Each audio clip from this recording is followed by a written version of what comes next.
Two. Welcome to Raising Generations, Building Legacies, where stories of wealth, family, and kingdom are shared. I'm Giselle, your host, and I'm excited to have you join us today. This podcast is all about uncovering the power and the powerful stories of Christian families, entrepreneurs, and legacy makers who are building generational wealth and shaping futures rooted in faith. Today, we're diving. Also, today I want to introduce to you our guest, Jay. He's been a pastor for 38 years and runs a family business. Please, Jay, would you briefly introduce yourself and tell us a bit more about your background? Great to be with you, and I'm excited to be able to share with you, with your audience. My background basically was, I grew up in basically a pretty good home, but it was not a Christian home. I didn't have a faith-based home or anything like that. But that did happen a little bit later in life, in my late teens. Um, got married when I was 19 years of age. And we've been married 38 years, got three kids, got some grandkids. And yeah, so I've been in ministry for a very long time, but at the same time, ended up starting in 2011 as in an entrepreneur space as well, doing financial, insurance, investments, everything, retirement, you name it. And it is a family business. I went into business with my son. He came into the business with me probably about a week and a half after I started. And at this point, my daughter's in it as well. My wife's in it as well. So two of my children and my wife and some others. And at this point, we've all across North America, we've got about 230 licensed agents. So it's grown very big and it's continuing to grow. So it's been an exciting ride. To influence and to be able to help people, not only as clients, but also the people that we help train. Oh my God, that's beautiful. That's really, really stunning. Now, what would you say your day-to-day life as a family leader and an entrepreneur, what does that look like for you? Well, I do a lot of things. So I do ministry things. I do the business part. I'm also a high school girls basketball coach, and I'm a podcaster myself. So I juggle a lot of things. But I will say that wherever it is, whether it's the entrepreneur space or wherever it is, the reality is that every place I go, it's about helping others. It's about helping others. It's about blessing others, encouraging others in some way. And so it doesn't matter what space it's really in. I think that it's important that you're the same person everywhere. And so that's really what I try to do. And so I figure, hey, if a person needs help spiritually, I can do that. If they need help financially, I can do that. If they need help, in various areas, I can do that. So that's every day's kind of an adventure, I guess you could say. Yeah, no, it's such a beautiful thing because there's so much deceit in the world out there, and God is just like, be you, be original, because that will build so much more connection in life. And it's such a Sure. blessing. It is such a blessing. Now, Right. And I'll mention, as we go along with that, I'm sorry, I didn't mean to cut you off, but as we go along with that, there's times where I have gone into, say, a situation, a meeting with somebody thinking, okay, this is going to be about business. This is going to be about getting a client. yeah. And then it ends up being a counseling session, or it ends up being something else, or sometimes it's both. Um, so you just never really know. So what I had to learn at one point was to just kind of go with the flow. There's been people I've tried to recruit into my business and it ends up being something else. And I'll look at God like, that's not what I intended when I tried to reach out to them, but that's what he intended. So you just kind of have to and get to the point where you realize, okay, whether a person becomes a client or not, it really doesn't matter. Every person that you come in contact with, there's going to be some reason for that. We'll consider it a divine appointment. And so every interaction is always of value, even if it wasn't what you intended. That's so true. That is so true. And Mhm. it's such a beautiful way to see how God works in our lives. Hey. Now, Absolutely. I want to ask, how did your faith shape the journey to where you are today? I know you said you came from a non-religious family background to becoming saved. Yeah, I didn't go to church until I was 16 and almost 17. So it actually came through the one who I did get married to at 19. It came through her family. So her family, her parents were just great people. And they kind of, when we were in high school and we were going to things, we were both in a band, and the parents would be waiting, back after like football games. We'd go and we'd um, be in the band and we'd, be at a performance. So they would be waiting back at the school. And all of a sudden, my mom, my dad, whatever, all of a sudden first they're talking outside with her parents. The next thing I know, they're all in the same car talking, having conversations because it's cold. And so that was a connection because of the quality of people that they were. Um, then when they invited to go to a Christmas type of event at the church, um, I was told, "Hey, we're going." I mean, I would have been open to go. I always had that sense of God, and I was curious, but my family would never go, and so I never went. Um, so we went, and the rest is history. It took a couple of months until I actually came to true faith, but that's kind of how it happened. So that the journey from that point forward, I was very much up to that point. I was probably going to be a professional musician. I was very much going into music. That was all I did for the most part. And then I still use that now, but God kind of directed it, and I ended up being a pastor and all that. Never would, before that, I didn't even know what a pastor did, quite honestly. That's how ignorant I was to all of it. Yeah.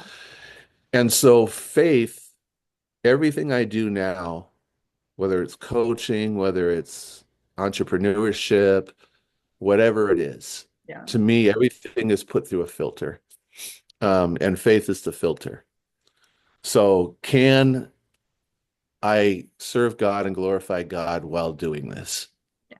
Yeah. Will it do that? Will it be part of what He's directing me to do to have a reach and an impact and a blessing to people?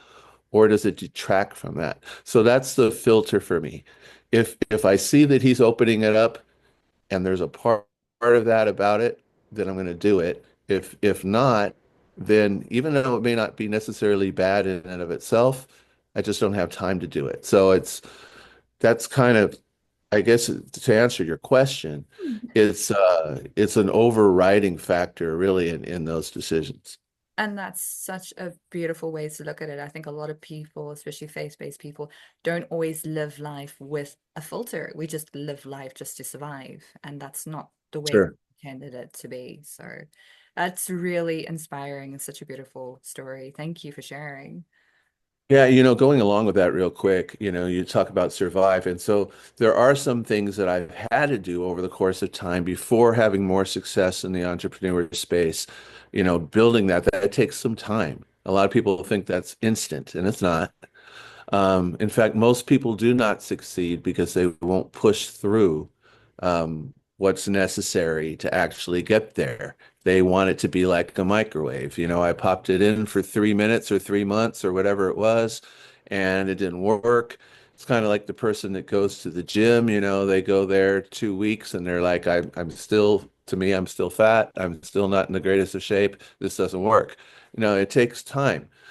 And so there were things that I had to do along the way, to make ends meet that honestly you could look at it and go, "Well, I don't know how this really fits in that filter." But it was all part of all of those things had value in the journey that God was putting you through. You learn something everywhere. And I don't believe that God wastes anything. I think that we need to just be looking at what is he doing. And I think we have to ask that question quite often as we're going through it. Yeah, yeah. No, and it's so true because it's like this. We live life like this. And, even though we're like, God is like helping us, we just know we want those blinkers on. Exactly. Exactly. A little tunnel vision, right? Yeah. Tunnel vision. Uh, So, leading to my next question, what does building a legacy mean to you? Well, to me, it's very important. So, for instance, when I'm doing the podcast now, it's called the Audacious Faith Podcast. It's on YouTube. You can find it. It's also on other areas, Spotify, Apple. Um, right now, we're up to about 132 episodes. We've been doing this over 4 years now and just filmed one today, actually, which will Oh, come out next week. And there's a part of me there that just enjoys the moment. Okay. But there's also a part of me that is excited about this one thing, and that is that a lot of pastors, different people I know, they'll tell me, "Oh, I keep a sermon note file, and I keep all of these things, and when I'm done, those files are there for whoever, my kids or whoever." yeah, yeah, Now, I already know nobody's going to want to look at a sermon note file. I'm sorry, they're just, they'll look at it, it won't make any sense. Um, So everything I put out on YouTube, everything I put there, in fact, I even filmed one episode said most will listen to this after I'm gone. yeah, Because what I had in mind when I did that was I know that those often, I think a lot of us out there have experienced this. A prophet has no honor in their own country. Even Jesus said that. And those that are closest to you, that hear you all the time, see you all the time, whatever, most of the stuff you put out, like the podcast I put out, my family doesn't watch most of it. I put a book out, they're the last ones to read it. Um, but after I'm gone, that'll be different in the sense that now all of these videos, all of these podcasts that are out there, they're going to be able to go back and they're still there. That's part of a legacy to me. They'll still be there. yeah, If I write a book, it'll still be there. If there's recordings, there's different things. If I do stuff that impacts lives, then I've seen this in others, mm, where the people that are still there afterwards because of the influence they had in their life, that's their legacy. yeah, Um, and so to me, it's extremely important yeah, because we don't do these things obviously to bring fame to ourselves, but I do believe, and that's part of what my podcast even is for those who have the audacity to believe that God put them on this earth not just to exist, but to make a difference in the world around them. Um, I do believe that that's part of our legacy. What difference did we make? And so that's central to me. I'm constantly thinking about that. yeah, And that's what I want to do. Most of the things that people put their effort into has no lasting value. yeah. And to me, that's just a waste of time. Yeah, no, it's so interesting to hear you say that because just having a quick flashback memory, I don't know if you know Terry Savelle. I watch a lot of her stuff, and it's like so Okay. interesting just to listen to her and reflect back on what you just said now, where she says that when we get to heaven, we all have Mhm. this idea of God's going to be like, judge us on what we've done on earth. But the way Sure. she says it to us is when we get to heaven, God's going to be like, he'll judge us on what we didn't do on earth. Like, like A lot of opportunities that he gave that we didn't take. exactly, exactly. Like God will be like, why didn't you start that business? And we'll have an excuse. But Sure. he'll be like, but no, you didn't go try harder. And it's Right. such a beautiful like link to your story. So thank you. Oh, of course. Um, Next question. What challenges did you face while trying to align your success with biblical principles? So there were big challenges in that, in the sense that, I deal in a financial realm. And there was a lot of, I guess you could say, there's a lot of people in our industry. Um, and I had to really battle some things. And some of the things that I had to battle was those that just were all about, oh, I just want to make a lot of money. And when they're buying this and buying that. I see people, huge success. I mean, we're talking making a lot of money Yeah, and just to me, just wasting it, just on all kinds of dumb things. And some people don't get me because in that industry where there's a bigger company umbrella over us, and they've had me on for trainings, and And I've had to tell people, you have to see, don't let people tell you what your dream is because their dream isn't necessarily yours. And so I use the example, some of you are on here and you want to be able, your dream is to have so much money that you can be on vacation half the year, you know? And I said, honestly, that doesn't thrill me. I said, I don't have time for that. I'm trying to change the world. So I'm not going to spend half the time on myself on vacations, spending all this kind of money. I said, if that's your thing, then go for it, but it's not mine. Um, and so I had to battle that. I had to battle some ethics that some people would have to just make money at any cost, Yeah. at the expense of their clients even, and they're like, oh, my client doesn't know. Well, God knows. Yeah. God, they still think they're getting a benefit, but I happen to know that they could get a much greater benefit, and you're padding your commission. And so that was an issue of faith. There was a time when we basically had to leave an office because they were wanting me to promote other people, speakers saying that they were doing, they're doing the very best thing for families. And I had to say, I'm not introducing that person because I'm not going to say that because I know that they're not, you know, and so that was part of an issue. And so then it got to the point where I was really trying to make it happen. And it was kind of a turning point for me because it seemed that the more I was trying to make it happen and the more I was trying to be successful, it seemed as if even God was blocking it, Yeah. Yeah. and I had to kind of say, okay, God, why I sense that you're blocking this right now. What's going on? You know, and how am I supposed to make this work? Because I wasn't getting the breakthrough that I was seeing others get around me and that I needed to get.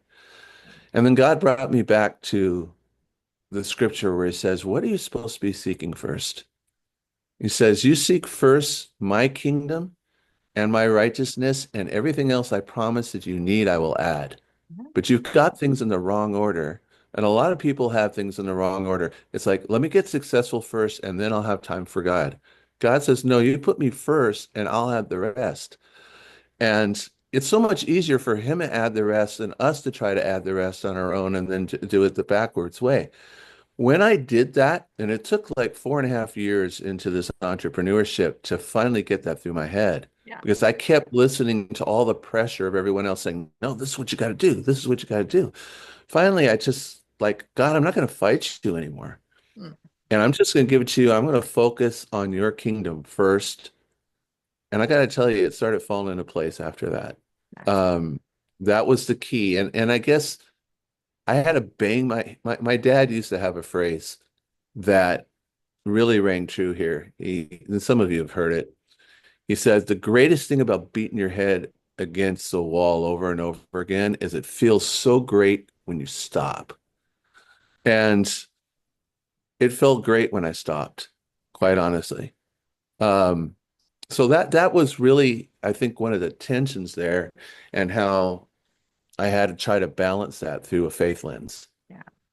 No, you definitely 100% correct there. Like a lot of people just wanting to get the fame, get the fortune, get all of that. And it's like, even for myself last year, like going through the whole year of learning to become a coach. And it was hard. Hmm.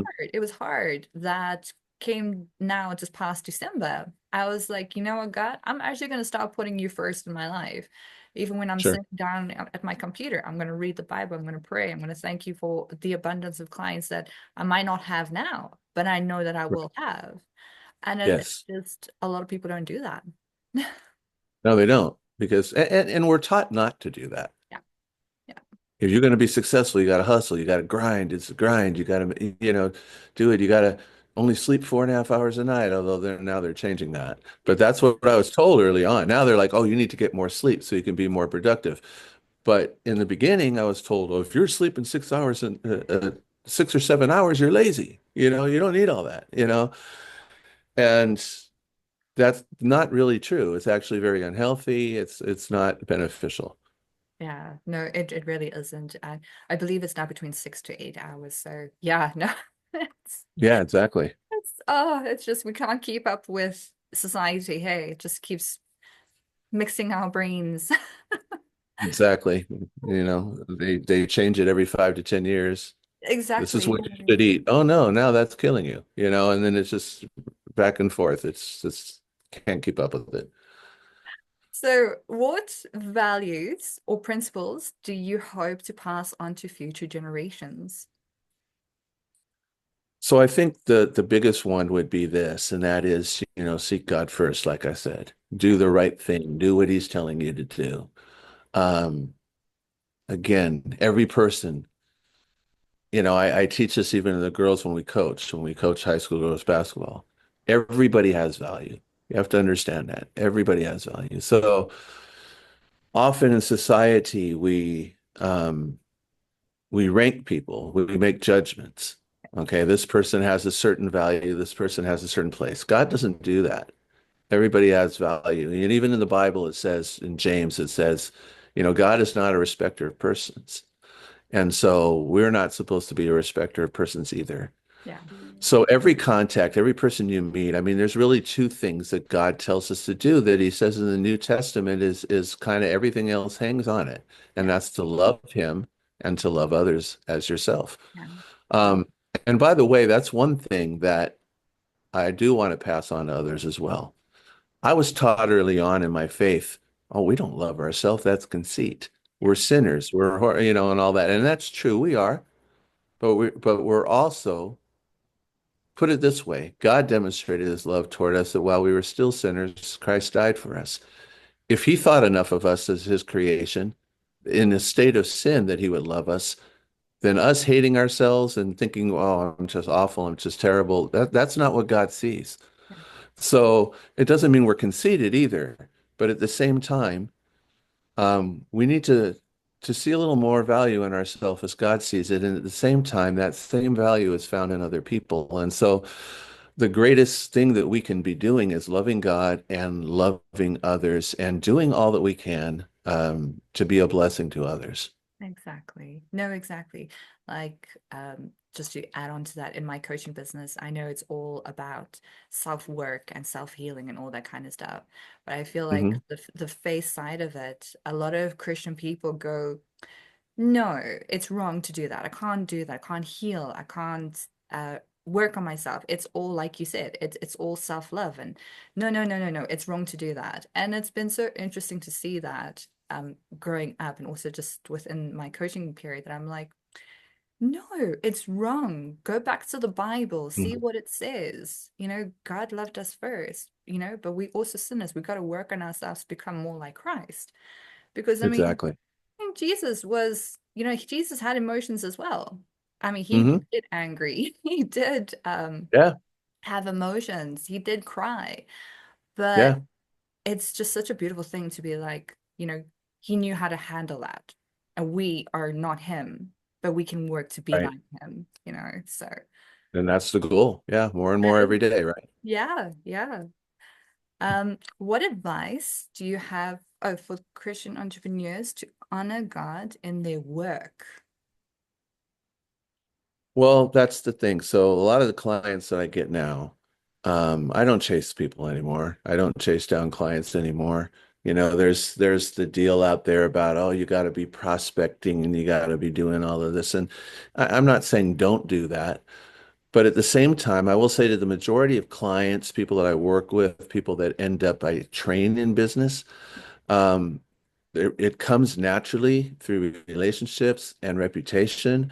And a lot of that is I think it's very important that people see that you have integrity in what you do. Yeah, That's what represents God properly. So if when I go to help someone with a financial plan and put them in a financial vehicle, we were taught early on, oh, you got to do 2 appointments, you got to do all this, you got to sit down first, get in, and then you don't want it to be like it's a car salesman thing because they're going to change their mind, and so then you go back. It's like most of the time now, it'll be the first appointment because yeah, I'm already at a point where people have been either they know me or have been referred by others who have the highest thing, hey, he won't do you wrong. So there's a trust there. That's everything. That really is everything. And so I think it's very important that you show yourself to be someone who's always in others' best interests and you're not just out to make a buck and to serve yourself. You got to keep that integrity. And then that goes extremely far. Yeah.